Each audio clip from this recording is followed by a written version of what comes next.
So in this video, I'm going to talk about something that doesn't come to light often because I don't think we really know this is what's happening to us, but I'm going to talk about shame. Now, the shame I'm referring to might be when you don't want to hang out with your friends because they all disagree with your choice to stay married. Or maybe you have this family member who's decided they're never going to accept your husband back in the family again. Things like that are really inducing shame in us. And I want to kind of unpack what shame is because we need to dismantle it if we're going to have a healthy life, guys. Shame is not productive. It is harmful. So stay tuned and let's see what we can do about that.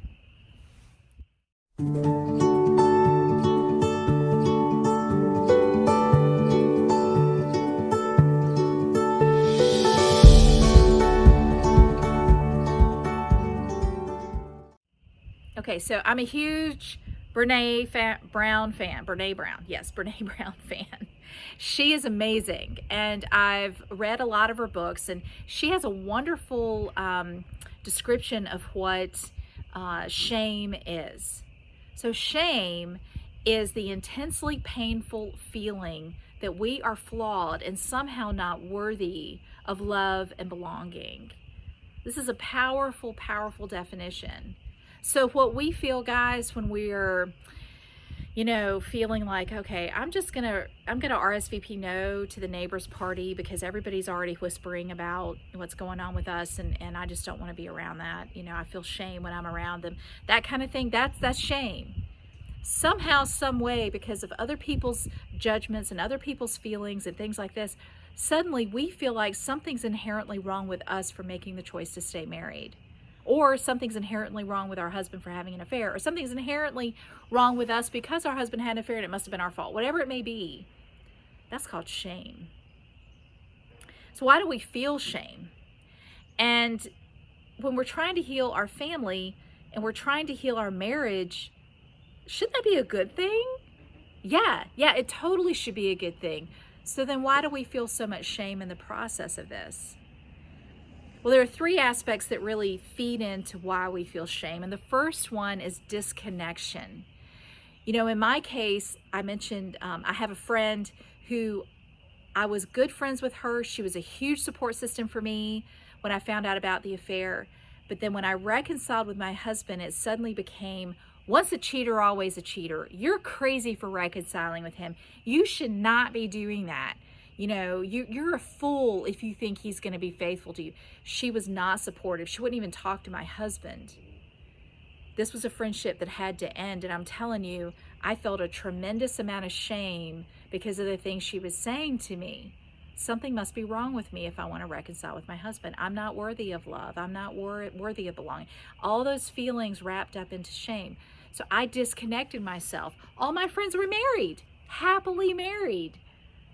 And I was embarrassed, and that fed into my shame. So I just disconnected from them. I didn't go to, gatherings. My neighbors, if they did anything in the neighborhood, I knew gossip had gone around because we'd been separated. Everybody knew everybody knew we had an affair.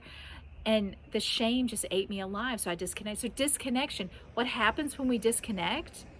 It feeds our shame. We're not surrounding ourselves with people who love us and who want to help us. Instead, we're isolating ourselves and we're living in the shame. So disconnection. The second one is blame. Anytime we're blamed for something that may or may not be our fault, we feel shame. We've done something wrong. We're bad people. We're horrible. We shouldn't have done this, that, or the other. And in the case of an affair, sometimes our husbands blame us. Well, I had an affair because we weren't having sex enough. I had an affair because you're too busy. You don't pay any attention to me. Whatever it may be, that eats away at us. That blame starts making us feel as though somehow something is flawed in us. And sometimes our spouse feels like they need to, sometimes our spouse feels like we're blaming them all the time. Like, we blame them for the affair. It's their fault, their problem. Then they start to feel shame. And when you got two people who are living in a world of blame and living in shame, that's not healthy, right? And then the third is fear, and fear is a big one. We fear the judgment of other people. We fear what other people think. And then in our case, as the betrayed spouse, we fear that, well, okay, We reconcile, but what if he does cheat on me again? All those naysayers out there are going to be like, I told you so. So that feeds into our shame too, that we're going to be double shamed down the road for making a foolish choice. So these all just feed into what we feel with our shame. So how do we dismantle this? Well, the first thing we need to do is bring shame to light. Shame cannot live in the light. It lives in the dark, guys. It's scary. It's ugly. It's an ugly, icky place in our soul. We don't talk about it. We don't address it. But when we do, when we bring it to light, it can't live anymore. It cannot live. And here's how we do that. We acknowledge the shame, why we're feeling it. Is it because what other people think? Is it because we're blaming ourselves for some reason for why he had an affair? Is it because we don't feel worthy of love and we've lost all sense of our own value? So figure it out. Bring it to light. I'm feeling shame right now. What is that about? How can I address this? Then talk to someone you trust. And I cannot say that enough. I'm going to say it again. Talk to somebody you trust, someone who will support you. Tell them you're feeling something. You're feeling this shame and why you think you're feeling it. We need to surround ourselves with a community of people who love us and care for us. A strong support system is a must. Disconnection is just going to keep feeding the shame. Reconnect with people you trust. And then address the haters, y'all. If anyone confronts you with their judgment and like, girl, you're crazy. You should not have stayed in this marriage. With confidence, all the confidence you can muster, say, first and foremost, you are not part of my marriage. No one knows my marriage but me. And I made the best decision I could make, and I stand by it.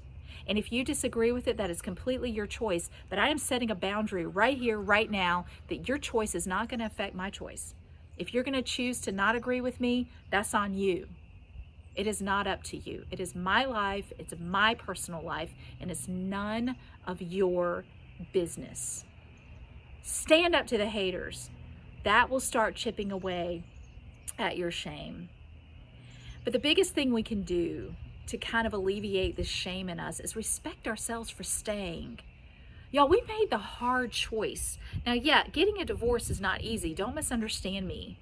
But choosing to stay in a marriage after your husband has purposefully betrayed you, has made choices that they knew would hurt you and they did it anyway, you're choosing to stay in a relationship and rebuild it literally from the ground up. That is a ton of work, y'all. Tons of work. So making that choice to respect yourself, wow. All right, I chose to stay. And then you follow that up with, I'm staying, but I'm not his doormat. Look, staying does not make you a doormat. Let me just be clear.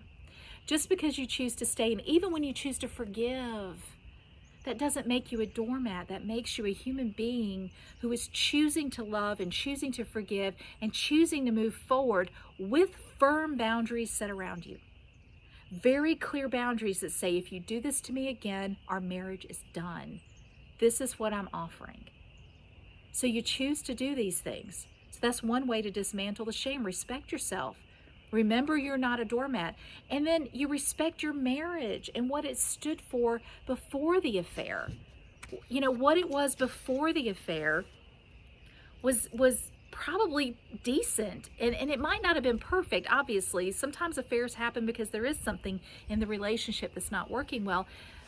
But you loved this person at one time. You gave a lot to this marriage. Respect what your marriage has been, and then respect what it could be. Try to shove that shame aside and respect that, and that you're doing everything you can to help that marriage be what you know in your heart it can be. And even if down the road, guys, the marriage doesn't work, okay, some marriages just can't survive an affair, you will be able to look in the mirror and say, I did absolutely everything I could do. I did. I gave my all here. Respect yourself for that. We tried, guys. We're trying now.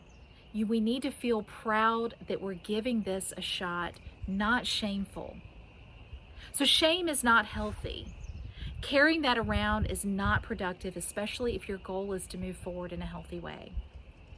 I encourage you to address the shame that you are carrying and try to release it. Try to dismantle it with what I've shared in this video. Set very firm boundaries, though, against anyone who tries to shame you for making the best choice you could possibly make for yourself and for your marriage. You know, this is the kind of thing that I walk women through. Okay, that I've been through this myself, the feeling of shame, and I take clients, I'm a coach, I take my clients through opportunities to look at what is shame in my life, how can I dismantle that. I look at all kinds of things. So if this is something that you would like me to help you through as well, there's a link right below this video you can click. There's a video that I put together that you watch once you click on that. It's not very long, and it's got some really great tips and tools in there.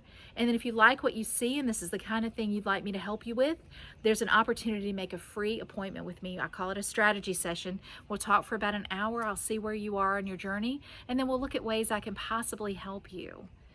So I hope you take time to do that. I also have a private Facebook group. It's just for women like us who've been through affair recovery.